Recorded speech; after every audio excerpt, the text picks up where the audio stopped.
হাসিটা তো খুব বিনোদন আছে একটা, কি বলবো এগুলো ভালো কথা। হ্যালো এভরিওয়ান, কেমন আছেন সবাই? আমার আরও একটি ভিডিওতে আপনাদের অনেক অনেক স্বাগত। বেশ কিছুদিন আগে ছদ্দি আর ছোট জামাইবাবুর উদ্যোগে গিয়েছিলাম শিলিগুড়ির এক বৃদ্ধাশ্রমে। মহাবীর ইন্টারন্যাশনাল আপনা ঘর নামে এই বৃদ্ধাশ্রমটি। কাওয়াখালীতে মেডিকেলের খুব কাছে এই বৃদ্ধাশ্রমটি রয়েছে। ওই যে ভিডিওতে যাকে দেখতে পাচ্ছেন ওই হলো আমাদের ছদ্দি। আসলেও আমার হাজব্যান্ডের দিদি, আমার ননদ। ননদের থেকে ছদ্দি বলতেই বেশি ভালো লাগে, তাই সেটাই বললাম। তো যাই হোক, চলুন এবার ধীরে ধীরে ভেতরে যাই।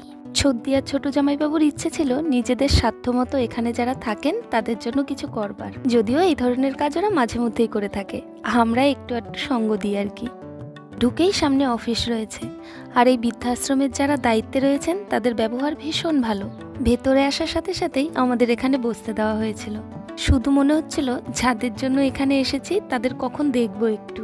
তাই আমি ছদ্দি আর ছোট জামাইবাবু আর বসিনি, তাদের সঙ্গে দেখা করার জন্য বেরিয়ে পড়েছিলাম। বৃদ্ধাশ্রমটির ভেতরেই রয়েছে সুন্দর একটা শিব মন্দির। অনেকটা বড় এরিয়া নিয়ে আশ্রমটি তৈরি করা হয়েছে। চারিদিকটা শান্ত, স্নিগ্ধ, একেবারে নিরিবিলি পরিবেশ। এই যে দেখতে পাচ্ছেন ঘরগুলো, এখানেই থাকেন সবাই। একটি রুমে দুজন করে থাকেন। পুরো আশ্রমটিতে 100 জনের থাকার ব্যবস্থা রয়েছে।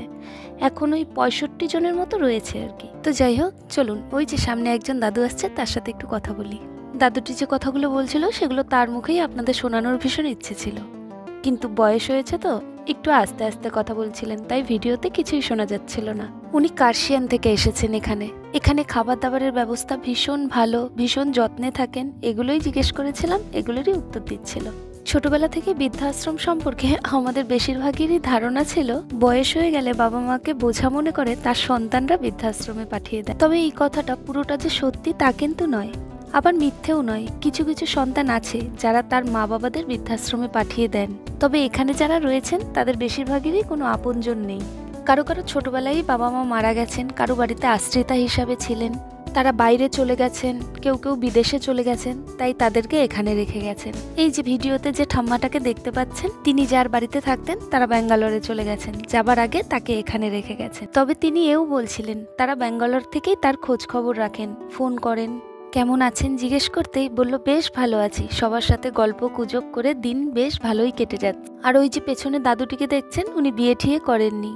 ভাই আছে ওনার, কিন্তু ভাইয়ের সংসারে থাকতে আর ভালো লাগছিল না, তাই নিজে থেকেই এখানে চলে এসেছেন। এরা সবাই না ভীষণ কথা বলতে ভালোবাসেন। অচেনা মানুষকেও কি সুন্দর আপন করে নেয়। দেখুন জামাইবাবুর সাথে কি সুন্দর হেসে হেসে কথা বলছে।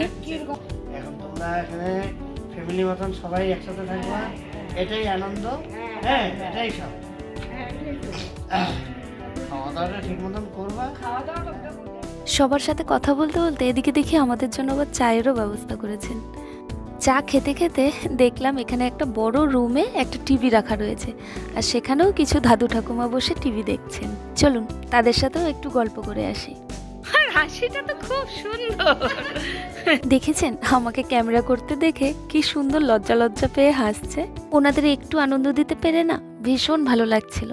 ওহো, বলাই তো হলো না আপনাদের ছদ্দির সঙ্গে আজ আমরা এখানে কেন এসেছি। আসলে ছদ্দির না ভীষণ ইচ্ছে ছিল এনাদের সবাইকে নিজের হাতে রান্না করে খাওয়াবে, কিন্তু এই আশ্রমের নিয়ম অনুযায়ী বাইরের থেকে রান্না করে কোনো খাবারই এনে এদের খেতে দেওয়া হয় না। তাই ছদ্দি ওনাদের খাওয়ানোর জন্য কিছু টাকা এই আশ্রমের ম্যানেজারের হাতে তুলে দিয়েছিল। আসলে এখানে যারা রয়েছেন সবারই তো বয়স হয়েছে, তাই এই আশ্রমের দায়িত্বে যারা রয়েছেন তারা একটুও রিস্ক নেন না। তাই আমরা মিষ্টি আনার কথা বললেও একেবারে না করে দিয়েছিল। বেশিরভাগের জন্যই তো সুগার রয়েছে, তাই জামাইবাবু কিছু ফল কিনে নিয়ে গিয়েছিল। এখানে এসে সবার সাথে কথা বলতে বলতে হঠাৎ দেখি এই ঘরটিতে প্রচুর ছবি লাগানো। ভীষণ ইচ্ছে হলো জানার কিসের জন্য ছবিগুলো লাগানো। অফিসে গিয়ে জিজ্ঞেস করতেই তারা জানালেন আজকালকার দিনের বেশিরভাগ মানুষই তো ভীষণ ব্যস্ত, তাই কাছের মানুষ বা আপনজনের মৃত্যুদিনটা মনে রাখা সম্ভব হয়ে ওঠে না। তাই যদি কেউ মনে করে তার কাছের কেউ মারা যাবার পর তার ফটো এসে এখানে রেখে যেতে পারে। এই আশ্রমে যারা দায়িত্বে রয়েছেন তারা এই আশ্রমের সমস্ত সদস্যদের নিয়ে তার মৃত্যুবার্ষিকী পালন করেন, এবং যারা ছবি দিয়ে গেছে তাদের বাড়িতেও ফোন করে মনে করিয়ে দেওয়া হয়। তখন তারা চাইলেই তাদের ইচ্ছে মতো এই আশ্রমে এসে কিছু করতে পারে, তবে সেটা সম্পূর্ণই তাদের ইচ্ছে। তারা না আসলেও এখানকার সবাই মিলে এইভাবে তাদের শ্রদ্ধাঞ্জলি জানায়। এই যে এটা হলো রান্নাঘর, ভীষণ পরিষ্কার পরিচ্ছন্ন আর খুব যত্ন করে তাদের জন্য রান্না করা হয়। যার ইচ্ছে হয় সে এখানে এসে খায়, আবার যার ইচ্ছে হয় সে ঘরে নিয়ে গিয়েও খেতে পারে। সবার সাথে কথা বলে যা বুঝলাম, খাওয়া দাওয়া ভীষণ ভালো এখানে। অসুস্থ হলে চিকিৎসা ব্যবস্থাও ঠিকঠাক রয়েছে, শুধু ওই আপনজনের অভাব। তবুও এরা একে অপরকে আপনজন বানিয়ে ফেলেছে। তো যাই হোক, আজকের সন্ধেটা এখানকার সবার সাথে ভীষণ ভালো কাটলো।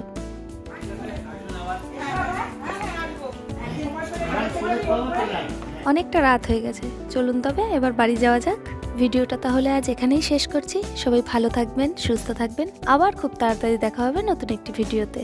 Bye bye.